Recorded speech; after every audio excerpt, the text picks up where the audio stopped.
They call it the sandwich generation.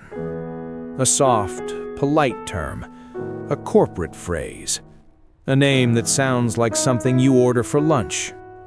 But there is nothing light about it, nothing casual, nothing edible. It is a slow pressure, a constant compression of time, money, energy, and identity. You are pressed between two forces that do not care how tired you are. On one side, aging parents, their bodies breaking down, their minds slipping. The people who once carried you now need to be carried, not just physically, but emotionally, financially, existentially.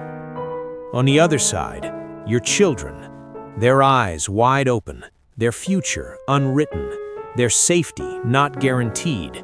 They need more than love. They need guidance, structure, protection. They need someone strong enough to stand between them and a world that does not forgive weakness. They tell you to find balance. They tell you to practice self-care. They tell you to take a weekend for yourself. As if responsibility works on a schedule, as if being a father or a son is a shift you can clock out of, as if duty respects boundaries. It doesn't. The pressure tightens every single day.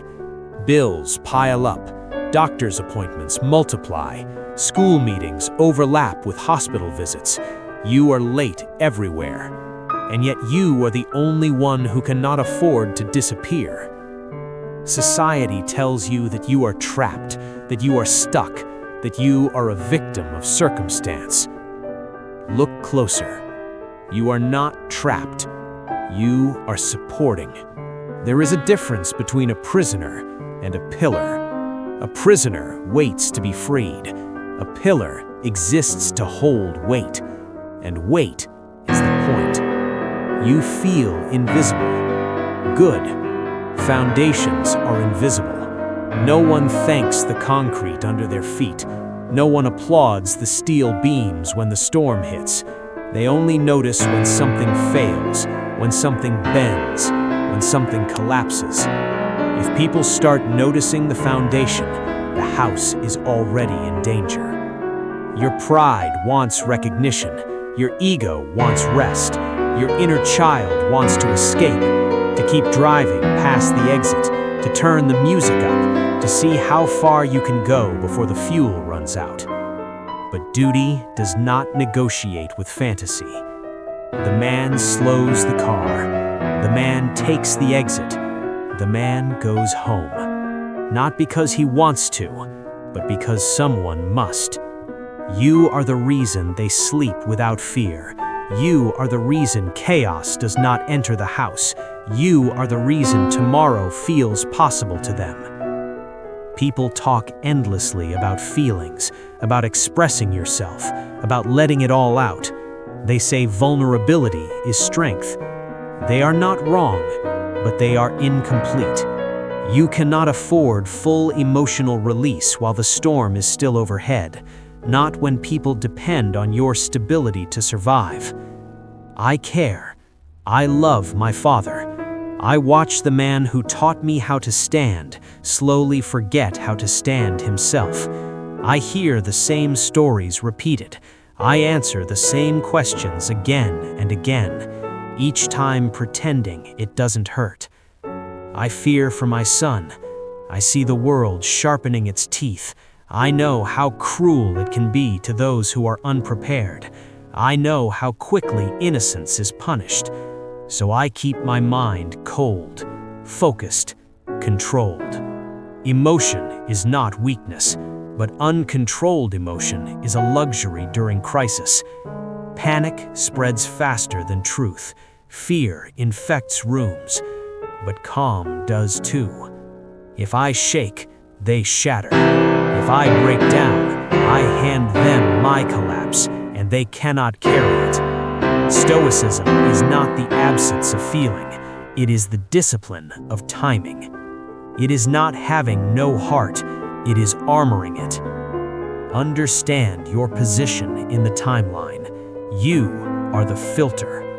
Pain flows towards you from the past, mistakes, regrets, trauma.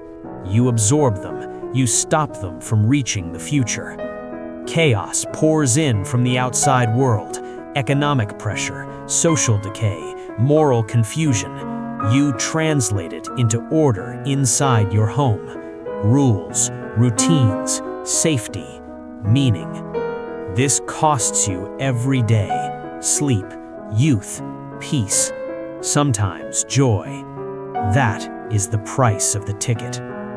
This weight on your shoulders feels unbearable. It aches, it grinds you down. But understand this, the weight is the reason you are grounded.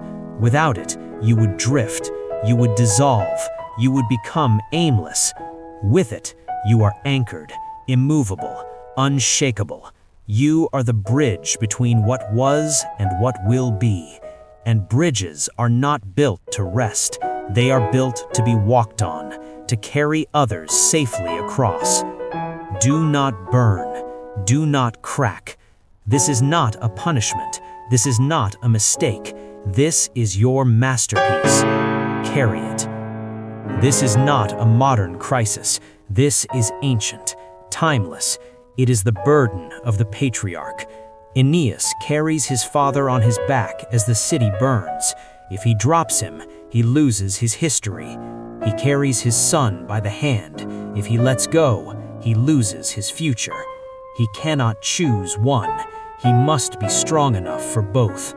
So must you. And one day, long after the weight has gone, long after no one remembers the nights you stayed silent, there will be a house still standing, and that will be enough.